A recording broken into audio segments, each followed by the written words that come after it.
Miss Keller, I have a question. You were talking about the Israelis and the Palestinians, but I don't see Palestine on the map. Well, Lisa, the Palestinians live here, but they don't have a country of their own. Why not? It's complicated, but let me try to explain.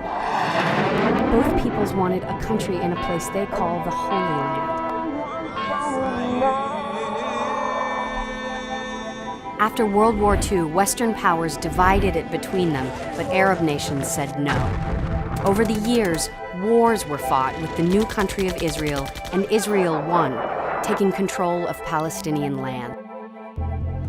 There hasn't been peace since. Now 1.5 million Palestinians live in Gaza, packed into this tiny strip of land. And more are refugees in other countries or live here, in East Jerusalem and the West Bank. But Israeli governments have covered this Palestinian land with new Jewish towns called settlements. Settlers are just 1/10 of the population, but they've taken over most of the land. The settlements are like colonies, built to control as much land and water as possible. They're illegal under international law, but no one stops them. Some settlements have a lot of guns, but this is not the Wild West.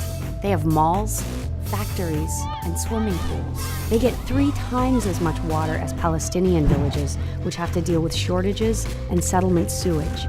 The settlements are connected by a maze of roads, some only Israelis can use, while Palestinians can spend hours every day passing through military checkpoints just to get to school or work or even the hospital.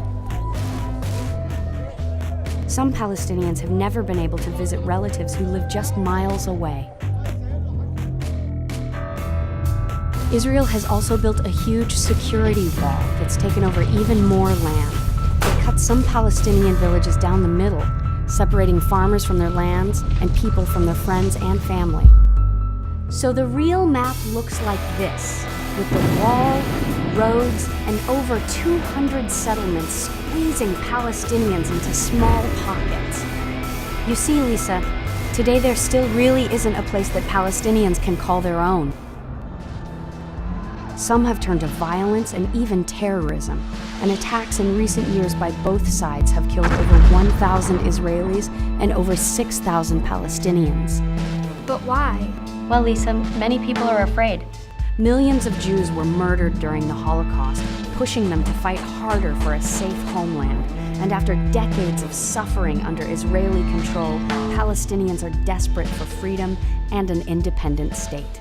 It's a sad story, but there is hope. Most Israelis and Palestinians agree on 2 states for 2 peoples. So does President Obama. It is time for these settlements to stop. The only resolution is through 2 states, where Israelis and Palestinians each live in peace and security. But powerful extremists in the Middle East and Washington are doing all they can to destroy this chance for change. Only an unprecedented global movement can put an end to decades of violence and injustice. The time is now. Join the campaign for peace at avaz.org.